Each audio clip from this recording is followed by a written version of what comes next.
Bonjour paysans et paysannes de Côte d'Ivoire, bonjour paysans et paysannes d'Afrique, je suis Marcel Tia, président du Conseil national des syndicats agricoles de Côte d'Ivoire, le CONASACI, et membre du Conseil de gestion de Génération Brice Plus, chargé des coopératives agricoles en Afrique.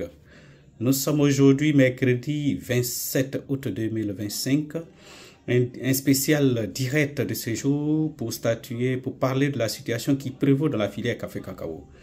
Nous voudrions faire un rappel que depuis 1946, les producteurs café-cacao de Côte d'Ivoire ont épargné pour commencer à former les Ivoiriens à partir des revenus du café et du cacao.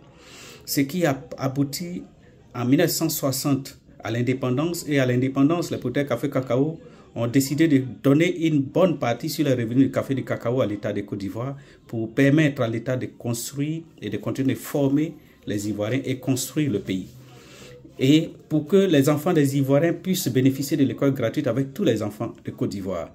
Mais malheureusement, depuis quelques années, les paysans les enfants des paysans n'ont plus accès à l'école gratuite.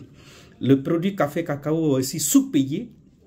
Et le pire, c'est qu'aujourd'hui, nous avons souhaité que l'interprofession café-cacao soit dirigée par un Ivoirien puissant, et le comité technique chargé de la mise en place de l'interprofession et le cabinet JADEX, qui se dit expert, ont parachuté une organisation qu'on appelle ONPCC, qui a été créée en janvier 2025, dont le récépissé a été délivré en février 2025, une organisation sans bilan, sans historique, qu'ils ont parachuté à la tête de la filière café-cacao en ce mois de juin 2025.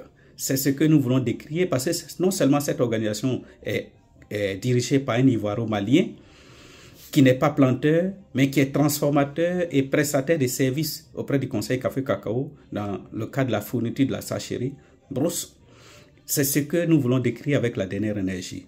Le café-cacao, c'est les deux produits de souveraineté de la Côte d'Ivoire. Nous aimons tant nos frères de la CEDEAO, mais la filière café-cacao doit être gérée que par un Ivoirien pour permettre que notre souveraineté soit préservée.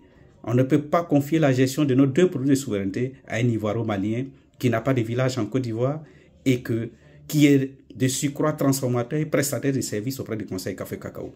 C'est vraiment une magouille qui a été mise en place pour camoufler la mauvaise gestion du DG du Conseil café-cacao. Nous ne l'accepterons pas aujourd'hui, nous ne l'accepterons pas demain.